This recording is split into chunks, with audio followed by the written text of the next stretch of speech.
개혁신당 이준석 대선 후보 연결돼 있습니다. 나와 계시죠? 예, 안녕하세요. 예, 조금 전에 기자회견을 봤습니다.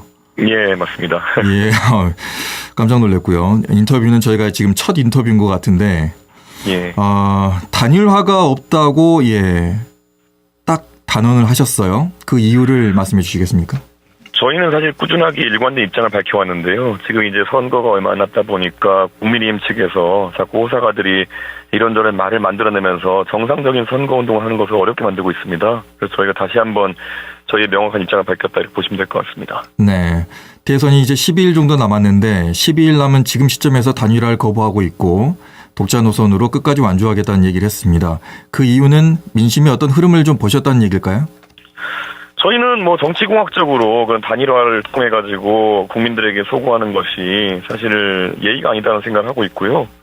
한편으로는 뭐 지금 국민의힘에서 최근에 선거를 통해서 보이는 국면이라는 것이 윤석열 대통령이 다시 나타나서 활동을 하지 않나, 결국은 그리고 후보나 당은 거기에 대해서 명쾌하게 지적하지 못하는 분위기가 있지 않나. 저는 너무 여러 가지 관점을 가지고 여러 가지 지금까지 과오에 해당하는 부분을 덜어내지 못하는 게 아닌가 그런 생각을 하게 됩니다.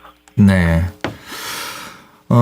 정치공학이라는 말씀하셨는데 이제 그 단일화라는 게 어느 한쪽에 좀 도움이 됐을 때 하는 거라고 좀 보여지는데 지금의 그 레이스 지금 현재로 봤을 때 단일화가 가능성이 없기 때문에 단일화를 포기하시는 건지 아니면 다른 의도가 좀 있으신 건지. 저는 처음부터 일관되게 얘기했기 때문에 뭐 의도나 이런 걸 얘기하기 전에 진정성입니다. 예. 진정성으로. 예. 지난 18일에 TV토론 직후에 여론조사를 했는데 그때 이준석 후보의 지지율 어떻게 보십니까? 지금 뭐 일부 조사에 따라 가지고 두 자릿수 지지율이 나오는 조사도 있고 이렇게 나오기 시작하는데요. 네. 저는 유권자들의 표심이 TV토론을 통해 가지고 움직이기 시작했다라는 말씀을 드리고 싶습니다. 그러면 예상하시는 득표율도 두 자릿수라고 본인은 생각하십니까? 저는 지금 뭐 이재명 후보가 사실 그 앞에 토론회가 몇 번 더 다른 언론기관들이나 이런 데 제한이 있었지만은 응하지 않아가지고 결국에는 지금 첫 번째 토론회가 상당히 늦게 이제 개최된 격인데요. 네. 저는 뭐 첫 번째 토론회에서 이런 표심의 변화가 나타난 만큼 뒤이어질 두 번째, 세 번째에서도 상당한 변화가 있을 것이다 예상합니다. 네. 내일도 그러면은 잘 준비하고 계시겠네요. 뭐 바쁜 일정과 병행해서 하기 때문에 많은 준비를 하지 못하지만 그래도 기본적으로 대한민국을 향한 애국심이라든지 아니면 평소의 준비 태세라든지 이런 것은 제가 이재명 후보보다 낫다고 자신합니다. 조금 전 기자회견에서도 말을 했습니다마는 이준석의 바람이 시작됐다 이렇게 표현을 하셨는데 어떤 면을 보시면서 그렇게 표현을 하셨나요? 대한민국의 미래를 이제 가장 오래 살아갈 젊은 세대가 가장 열렬하게 지난 토론이나 이런 것에 반응하고 있습니다. 저는 이게 주는 의미는 상당하다 이렇게 보고요. 특히 제가 오늘 기자회견에서 지독한 파퓰리스트라고 이제 이재명 후보를 언급했는데 네. 대한민국의 위기 상황 속에서 돈 푸는 것이 당연하다. 그리고 돈 푸는 것 외에는 다른 고민이 없어 보이는 후보에게 표를 줄 수는 없습니다. 예. 네. 돈을 푸는 포퓰리즘이라고 말씀하셨는데 누군가가 그걸 보기에는 지역에 있는 상권을 살리는 것이라고 볼 수도 있다고 말을 할 수도 있습니다. 저는 그런데 코로나 때 우리가 돈을 풀어가지고 네. 그런 어떤 위기를 넘긴다고 했지만은 그것이 영속적인 대책이 못했던 것을 다 알고 계실 겁니다. 그리고 코로나 때 돈 풀었던 것 때문에 부동산 가격의 상승 그리고 또 물가의 상승 때문에 오히려 어려움을 아직까지 겪고 있는 분들이 많거든요. 네. 저는 그래서 이런 단기적인 대책으로 돈을 풀겠다. 그런데 그것도 재정적 여건이 돼야지 풀 수 있는 것이지 안 그러면은 우리 인플레이션이나 환율 문제 때문에 굉장한 경제 위기가 올 수 있거든요. 네. 제가 그래서 이렇게 표현합니다. 40년 만에 윤석열의 계엄으로 그 내란을 우리가 경험했다. 그것이 위기라고 생각하신다면은 이재명의 돈 풀기 때문에 우리가 30년 만에 다시 IMF와 같은 환란을 맞이할 수도 있다라는 위기의식을 우리 국민들께서 가지셔야 된다 이렇게 생각합니다. 네, 자연스럽게 그러면 공약으로 넘어가겠습니다. 섞여서 지금 얘기하게 되겠는데 그러면 네. 이준석 대표 대선 후보의 생각은 어떤 겁니까? 경제를 좀 살리려면 어떻게 해야 된다고 보십니까?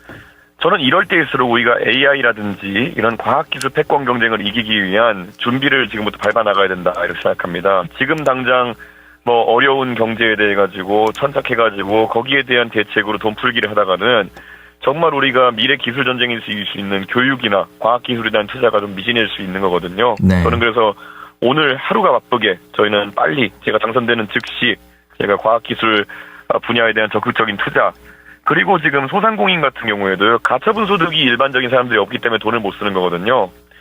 저희가 그래서 주택담보대출에 대해 가지고 젊은 세대의 경우에는 원리금 상환이 있어가지고 지금 거치 기간을 지금 두지 않고 있는데 이자만 상환할 수 있는 거치 기간을 조금 3년 정도, 그리고 아이를 하나 낳을 때마다 2년치 추가로 해서 둬가지고 가처분 소득이 즉시 늘어날 수 있도록 그렇게 정책을 펴려고 합니다. 그를 통해 가지고 소상공인들에게 좀 활력을 가져다 줄 그런 생각입니다. 네.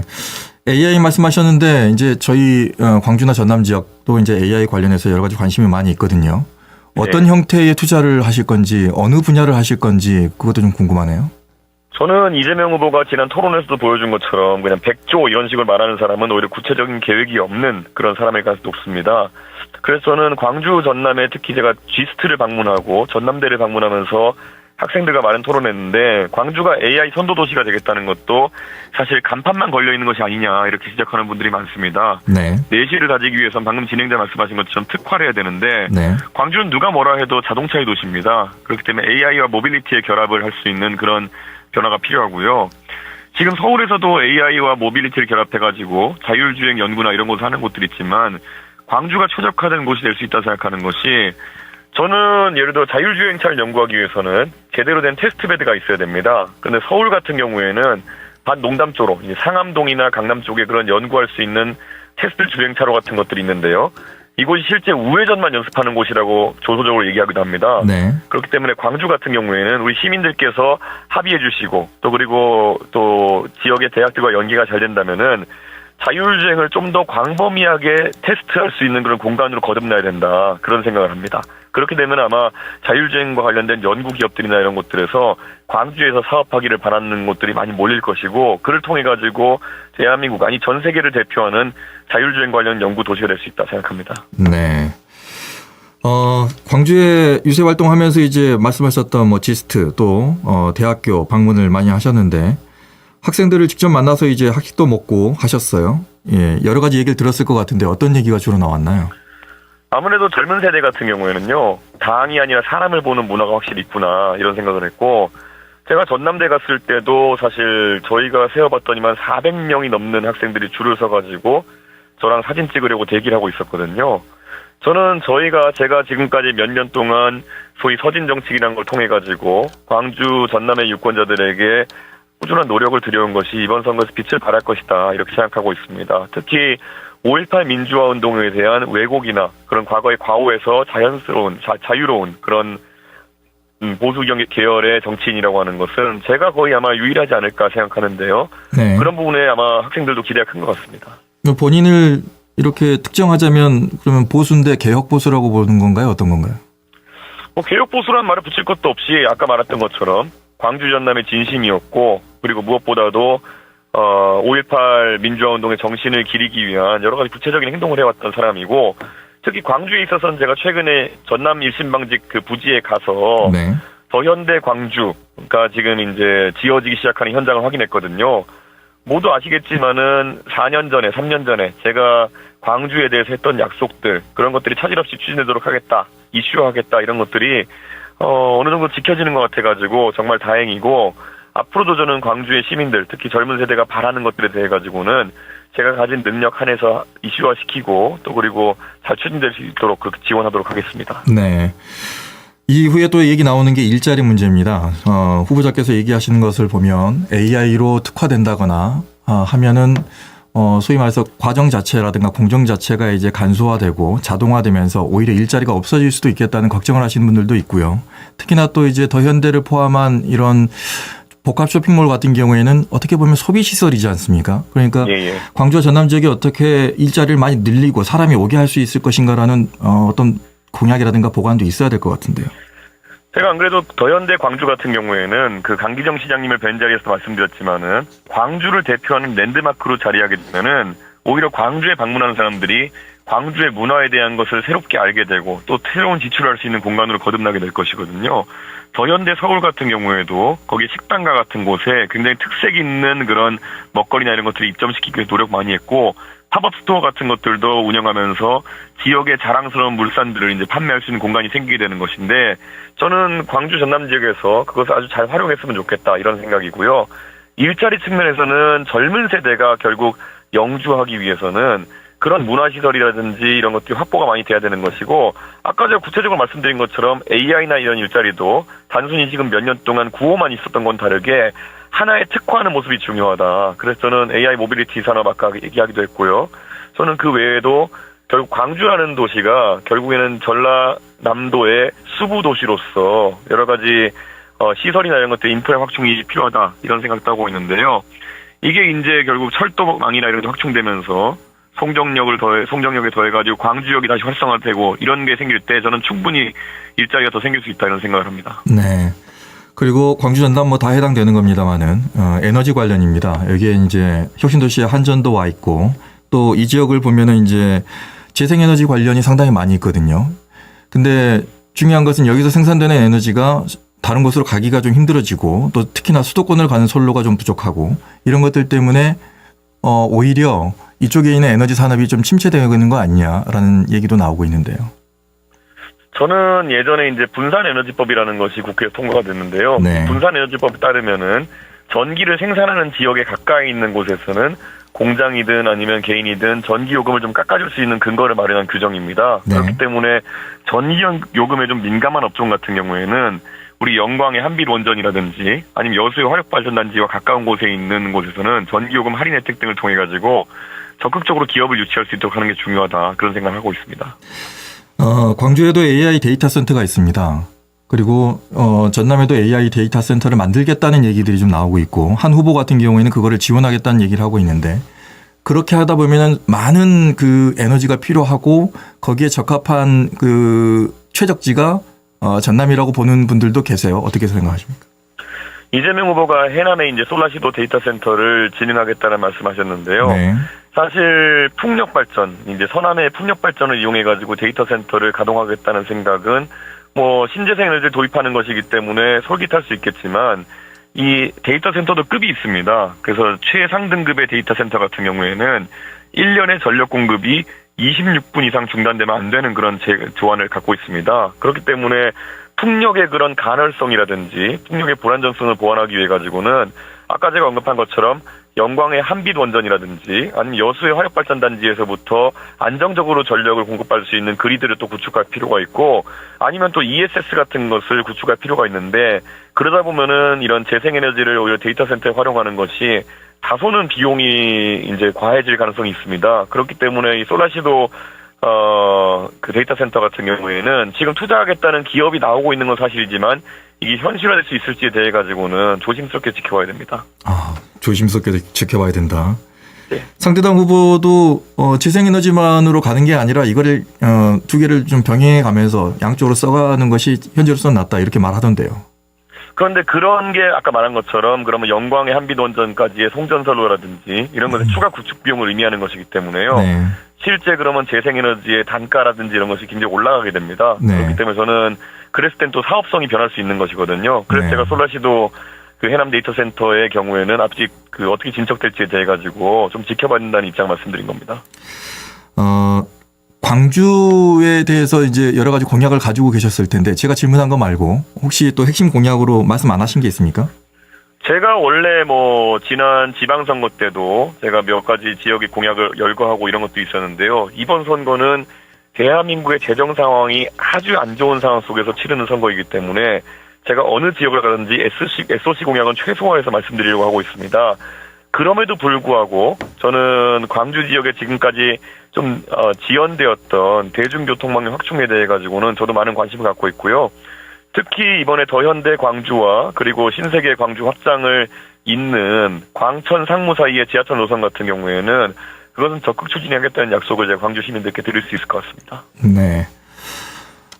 문자로 질문 주신 분들 중에는 중국산을 막아야 되고 국내 경제가 좀 살아야 되는데 이것도 문제인 것 같고, 또 젊은 인구가 유출이 많이 된다, 이런 얘기도 지금 하고 있습니다. 일단 인구 유출이라든가 청년 인구 감소에 대해서는 어떻게 생각하십니까? 아까 말씀드렸던 것처럼 광주에 사는 청년이 아무리 공부를 열심히 하고 실력을 갖췄다 하더라도 만약에 수도권에 가서만 경험할 수 있는 무엇이 있어가지고 광주를 떠나야 된다? 그렇다면은 그것을 적극적으로 메우기 위해서 노력해야 된다. 지난 대통령 선거나 지방선거를 앞두고는 저에게 그것이 복합 쇼핑몰도 있었고, 그리고 하다못해 유명 커피 전문점의 고급 브랜드 같은 것들도 없다, 이런 식으로 조소적으로 말하는 젊은 세대가 많았는데요.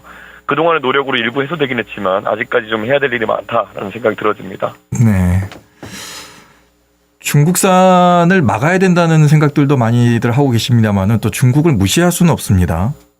경제 면에서도 그렇고요. 여러 면에서도 그렇고. 지난 토론회에서도 중국과 관련된 얘기를 하셨는데 중국과의 관계는 경제적인 면이나 정치적인 면에서 어떻게 해야 된다고 보십니까? 저는 중국이 만약에 저희와의 경쟁을 통해 가지고 더 값이 싸고 더 질이 좋은 제품 만든다면은 그것을 우리가 막는 것은 안 된다 생각합니다. 그것이 이 국제 무역의 질서 속에서는 만약에 중국이 실제로 경쟁력 높은 상품을 만들어서 우리에게 판매한다면은 그거는 뭐 나쁜 일이 아닙니다. 하지만 지금 우리가 우려하는 지점은 최근에 보도가 났지만 예를 들어 중국이 미국의 풍력 발전 관련 장비나 이런 것들 납품했는데 알고 봤더니 그 안에 그 장비의 가동을 원격으로 중단시킬 수 있는 킬 스위치와 같은 것들이 내장돼 있다 그러면은 우리 국가 안보에 굉장히 위협적인 상황이 올 수도 있는 것이거든요. 그게 만약에 한국에 납품된 그런 것들에 대해서 비슷한 게 적용돼 있다면은 그건 엄격하게 저게 다뤄봐야 되는 것이고, 그런 것들은 뭐 안보기 때문에 타협할 수 없는 지점이다 이렇게 생각합니다. 네. 자, 그리고 전남에 대한 공약 중에서도 혹시 말씀 안 하신 거 있으면 해주시죠. 저는 전남 지역의 어떤 아까 재생에너지 시도에 대해 가지고 상당히 긍정적으로 평가는 합니다. 그런데 그를 위해 가지고는 실제 그 해저 송전망이나 이런 것들이 확충이 돼야 되거든요. 네. 그래서 저는 서남 해안 지역의 그런 에너지 벨트에 실제로 그것이 진행될 수 있도록 그런 어떤 송전선로나 이런 것들을 구축하는 것에 대해서는 굉장히 긍정적으로 바라보고 있고요. 저희가 또 여수에서 이제 첫 번째 선거운동을 시작하지 않았습니까? 네. 그게 아마 여천 지역이나 이런 데 있는 2차 산업단지의 활력을 다시 가져오겠다는 저희 의지인데요. 지금 예를 들어 에틸렌 같은 화학 제품이라든지 이런 것들은 중국과의 가격 경쟁을 통해 가지고 저희가 손해 보는 부분도 있고 한데, 이런 것들을 이제 통상 외교를 통해 가지고 중국산 덤핑 제품 대신에 우리 한국의 제품들이 미국 시장이라는 데 선택될 수 있도록 하는 것, 이게 외교적인 노력을 통해서는 가능하다 보고 있습니다. 그런데 더 주력하도록 하겠습니다. 네. 뭐 최근에 불거진 문제이기 때문에 이것도 얘기를 할게요. 광주공항하고 무안공항 문제가 있습니다. 네. 여기에 대해서는 또 어떻게 생각하시는지 간단하게 그냥 질문을 해봅니다. 저는 무안국제공항에 사실 많은 국민들도 확인하셨지만은 그런 여러 가지 항공 안전 관련 장비들이 보강되는 것은 당연하다 생각하고요. 그 기간 동안에 무안의 운항이 만약 중단된다고 한다면은 저는 호남권 지역민들 입장에서는 당연히 예전에 국제선을 운영한 경험이 있는 광주공항에 국제선 기능 복원을 원할 것이다 이렇게 생각하고요. 이것에 대해 가지고는 저는 강기정 시장님과 생각이 어느 정도 일치하는 부분이 있습니다. 예, 알겠습니다. 항상 이렇게 정치권의 이슈가 있고 또 선거가 있으면 호남은 항상 관심의 대상은 됐습니다만 끝나고 나면 그 긴장감은 풀어져 버렸던 것 같습니다. 여기에 대해서는 어떻게 보십니까? 이재명 후보가 경북 지역에 가가지고 본인의 고향이 경북 지역이기 때문에 더 감정이 격했는지는 모르겠지만은 한 당만 뽑는 지역에서는 발전이 없다라는 말을 이재명 후보가 하셨거든요. 저는 이제 호남 지역에서도 경쟁 체제가 좀 확립돼야 되지 않을까 그런 생각을 하고요. 가장 대표적인 예로 그때 치열했던 2022년 대선 과정에서 복합 쇼핑몰에 대한 화두를 그 당시에 꺼냈더니만은 양당이 경쟁적으로 그것을 추진하려고 했고, 그것이 지금 3년이 지나가지고 더현대 광주라는 실질적인 성과물 나온 거 아니겠습니까? 저는 호남 지역민들께서도 정치에 있어서 경쟁 체제를 도입해달라 이렇게 말씀드리고 싶고요. 계엄은 특히 광주, 전남 시민들에게 상당한 상처를 주는 그런 행동이었기 때문에 계엄 때문에 국민의힘을 찍기 어려우시다면은 개혁신당과 같이 계엄과 과거 문제에서 자유로운 정당에 한번 관심을 가져주시고 대안 삼아주시는 것도 저는 부탁드리고 싶습니다. 개인적으로 2년 전인가 이 스튜디오에서 이제 이준석 대선 후보를 만났습니다. 그때 이제 천하용인 이긴 최고만 없었어요. 예. 그런데 이제 그 사람들 중에 두 사람은 다른 곳으로 가 있습니다. 예. 개혁신당의 어떤 정치적인 노선이 안 맞았기 때문에 이렇게 흩어진 걸로 보이는데 동력이 좀 떨어진 거라고 보이지 않습니까? 저는 그게 지금 뭐 허은하 전 대표라든지 아니면 김용태 의원이 간 그 천하용인을 이탈한 것이 저는 뭐 노선의 이탈이라고 보진 않습니다. 예를 들어서 지금 허은하 전 대표가 뭐 민주당까지 이 태세 전환하는 모습을 보면서 누가 그게 아름다운 정치의 모습이라고 생각하겠습니까? 네. 결국 개인적인 이해관계에 따라서 움직였다고 보는 사람들이 많을 것이고요. 저는 허은하 대표는 그 본인의 이재명 후보에 대한 거의 원색적인 비난 수준의 이력이 많은 분인데 앞으로 민주당에서 어떻게 정치해 나가실지는 약간 걱정이긴 합니다만은 지금 당장 개혁신당은 그분들 말고도 훨씬 많은 사람들과 함께하고 있고 저희 당원 수의 추이는 허은하 전 대표가 당을 떠났을 때보다 50% 가까이 늘어난 상태거든요. 네. 그렇기 때문에 저는 그런 기후와 다르게 개혁신당은 날로 당세가 불어가고 있다 이렇게 말씀드릴 수 있을 것 같습니다. 네. 내일 저녁에 두 번째 TV 토론이 있는데, 예. 첫 번째 토론에서 혹시 주위의 평가 좀 들어보셨습니까? 너무 네거티브로 갔다, 공격적으로 갔다 이런 얘기 혹시 들은 적이 있으십니까? 뭐 주변에서 그런 평가를 하진 않았습니다. 아, 이게 그런가요? 지금 아무래도 정당이 있는 거다 보니까 네. 민주당 지지하시는 분들 또는 이재명 후보를 지지하시는 분들이 그런 쪽으로 평가를 몰아가려는 경향성은 보입니다만은 그 토론을 보면은 무조건 상대의 질문에 대해 가지고 극단적이시네요. 이렇게 답변하는 이재명 후보의 토론 매너라는 것은 지적을 받아야 마땅한 것이고 제가 네거티브를 했다고 보기에는 이재명 후보가 본인이 발표한 공약의 범위 내에 제가 물어본 것이지 뭐 창의적인 질문을 한 것이 아니거든요. 그렇기 때문에 본인이 그냥 답하기 어려운 것에 대해 가지고 얼버무리가 넘어가는 것 자체가 저는 부끄러워해야 될 일이지 상호간에 공약 검증을 하는 것 자체를 네거티브라고 해보면 도대체 뭘 하라는 겁니까? 그럼 서로 네. 칭찬하고 있어야 하는 겁니까? 저는 대선 토론에 대해 가지고 저는 검증의 시간이지 상호 칭찬의 시간으로 만들어야 된다는 생각에는 동의하지 않습니다. 네. 내일 두 번째 TV 토론도 기대를 좀 하겠습니다. 예. 끝으로 광주 전남 지역민들께 한 말씀 해 주십시오. 지금까지 광주 전남에 대해 가지고 저는 진정성을 가지고 정치를 해왔다고 자부합니다. 무엇보다도 광주 전남의 지역민들께서도 대한민국의 정치가 양쪽 날개로 날아야 된다는 생각을 하고 계실 겁니다. 만약에 계엄으로 점철된 그런 보수의 날개인 국민의힘이 마음에 들지 않으신다면은 계엄에서도 자유롭고 광주 5.18 운동에 대한 역사적 책임에서 자유로운 저희 개혁신당에게 소중한 한 표 부탁드리겠습니다. 열심히 해서 지금까지 그랬던 것처럼 광주 전남 지역의 발전을 위해서 노력하겠습니다. 예. 자, 여기까지 듣겠습니다. 말씀 고맙습니다. 네, 감사합니다. 네. 지금까지 개혁신당 이준석 대선 후보와 얘기 나눴습니다. 언제 어디서나 내 손 안의 뉴스 광주 MBC 뉴스 유튜브 구독으로 함께하세요.